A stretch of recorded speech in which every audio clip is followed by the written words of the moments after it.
Put out into the deep water and let down your nets. Amen.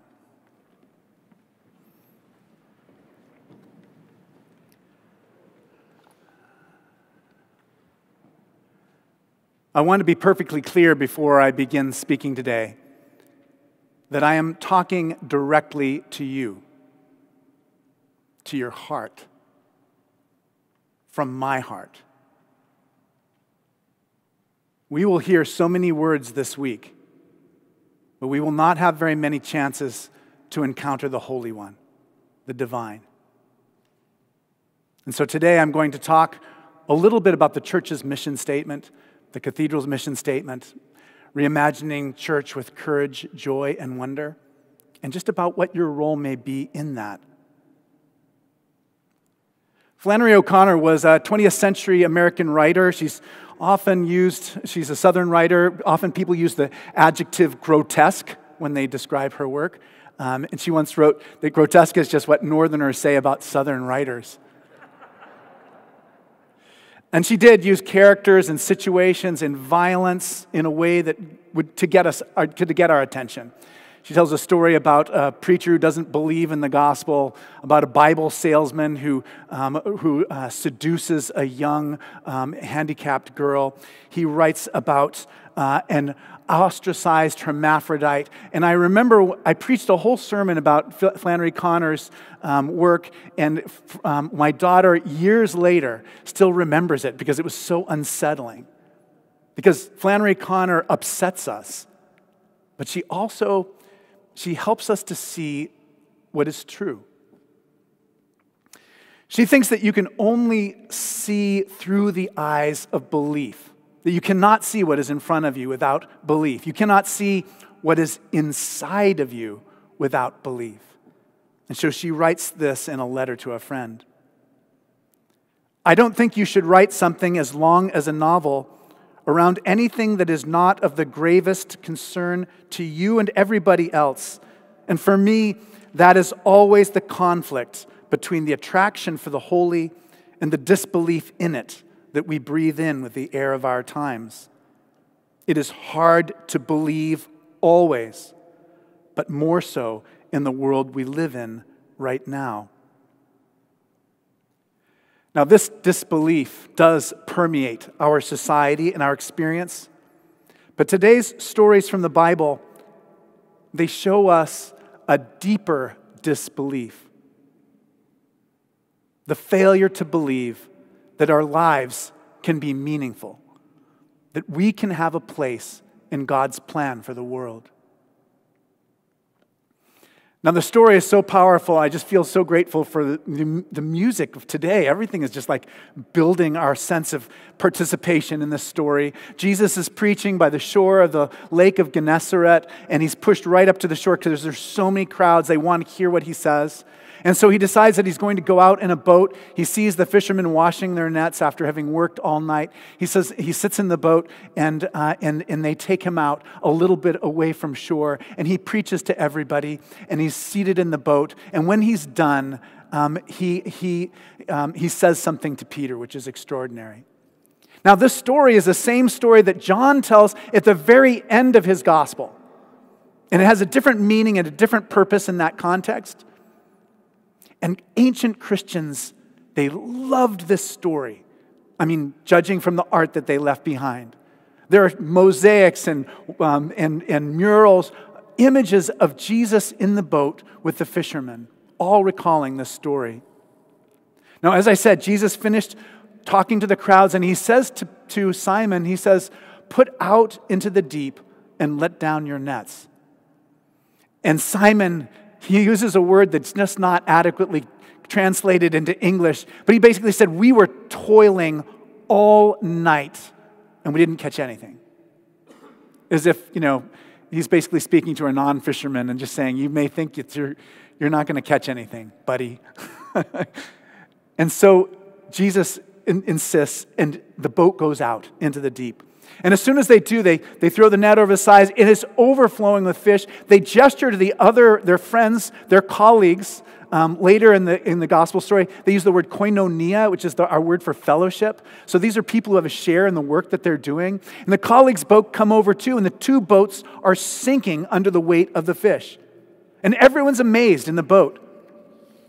And then Simon Peter throws himself down at the knees of Jesus, and he says, "Lord, go away from me, for I am a sinful man."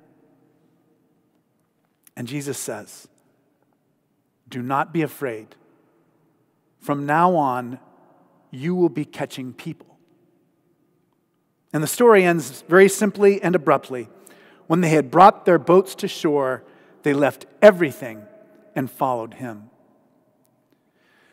Now, this is one of my favorite Greek words in the whole New Testament. It's only used twice in the New Testament. The word zogreo. The word zoe is like the word life. Zogreo is to bring someone back alive. It's like the wanted posters from the Old West. Wanted. And then they show the picture of the person that they want to catch. And in the Old Testament, the idea of catching happens all the time. But in that context, it's God setting out a hook to catch sinners and to bring them to justice, to punish them. And what Luke is describing is something completely different here. Unlike Flannery O'Connor, Simon Peter does not live in a doubting age. He does not disbelieve in God or Jesus. He just can't believe in himself. He cannot believe that there is a role for him in God's work. He reasonably thinks that either the task is too great, or more pointedly, that he himself is too flawed. Now, Jesus does not condemn him when he says, "I'm a sinful man."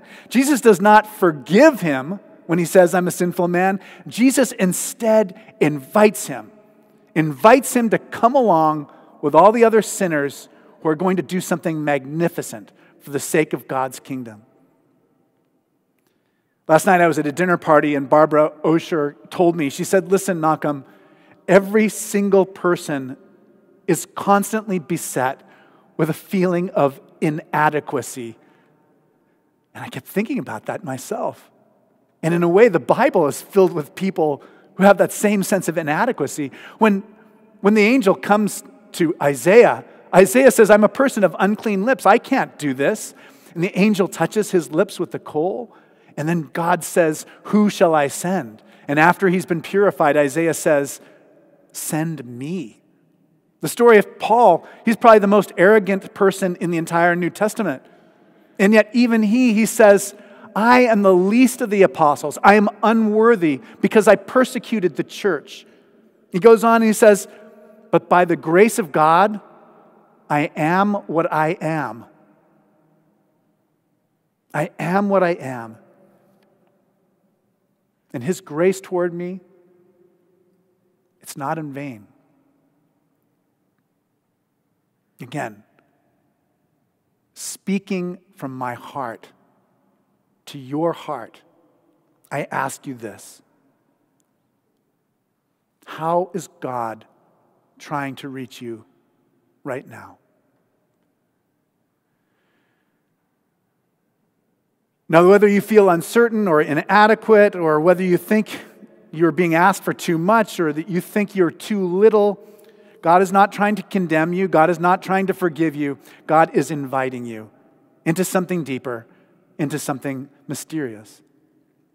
And when you begin to get a hint of this belief that your life just might have some meaning after all, then you begin to make a contribution to God's work that surprises you.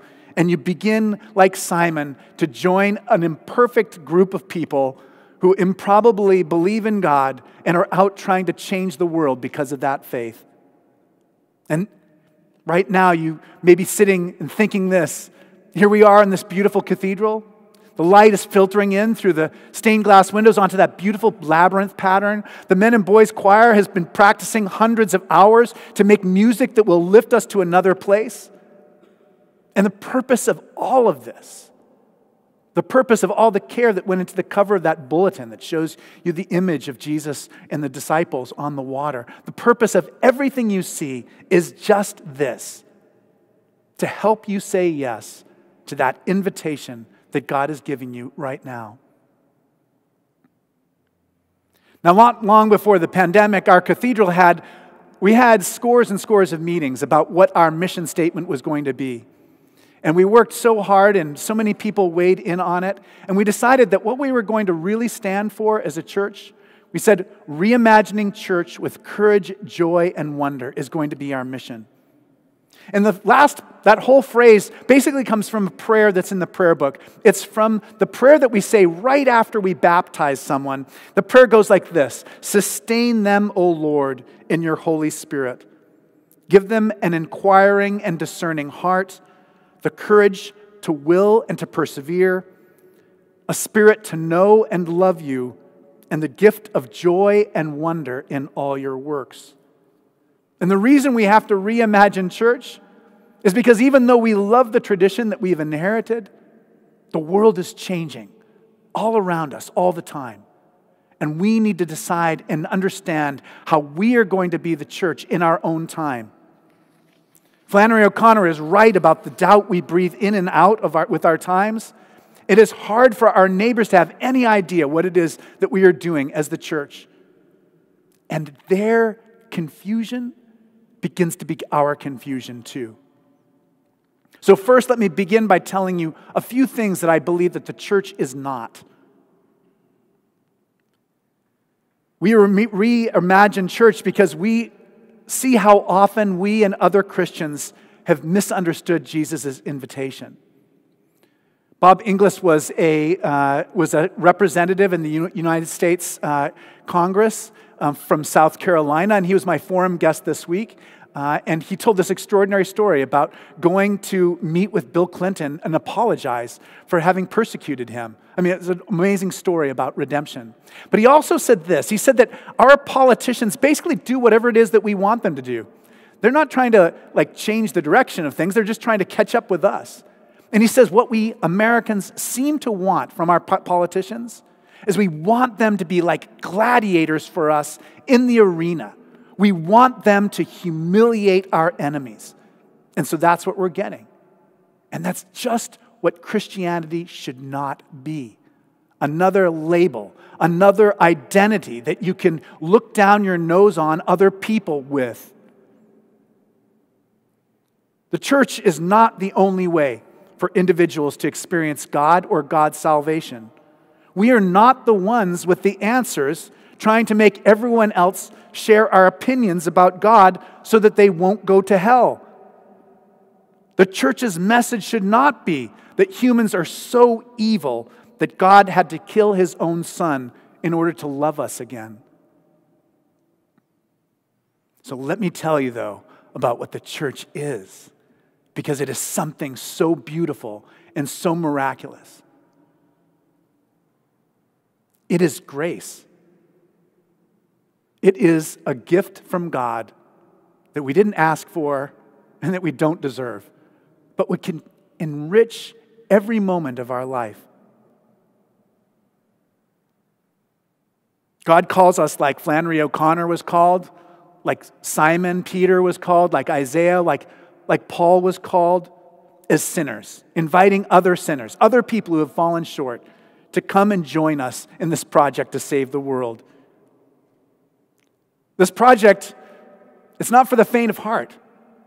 It requires courage because it means that we are going to deviate from social expectations. You're going to surprise people by your passion and what you care about. We will not simply be directed by our ego in the way so much of the world is around us. We will try to change a world that does not want to be changed so that every single person is treated with dignity and respect. And we will take risks for the sake of justice. We will. And we will bring good news to the poor and the dispossessed. Reimagining church means being open to the deep joy we experience when we see God's plan for us, a plan for abundance.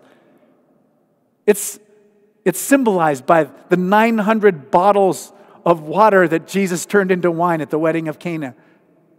It's symbolized by the immense catch of fish, by the feeding of thousands. It is an abundance of joy.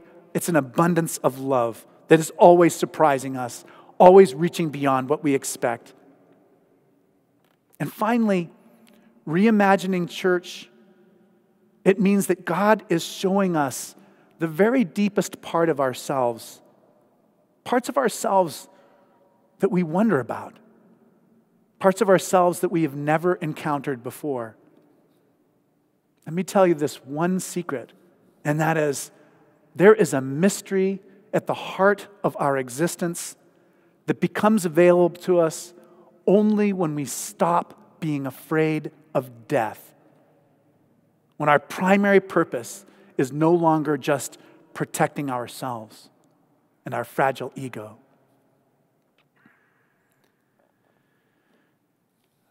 Nearly every day I come down the stairs from my office, and if you've ever seen it, it's kind of behind the scenes at Grace Cathedral.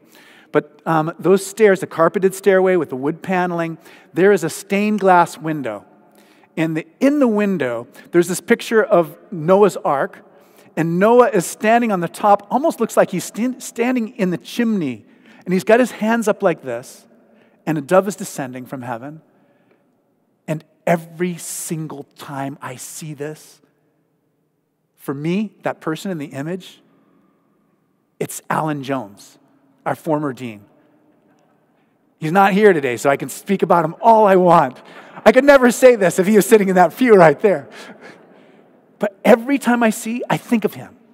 And I think of that world out there so filled with uncertainty, so filled with isolation and sorrow and pain, disconnection. And I think of Alan and his ark, this holy place where we find solace and peace and protection and encouragement to go and be true children of God.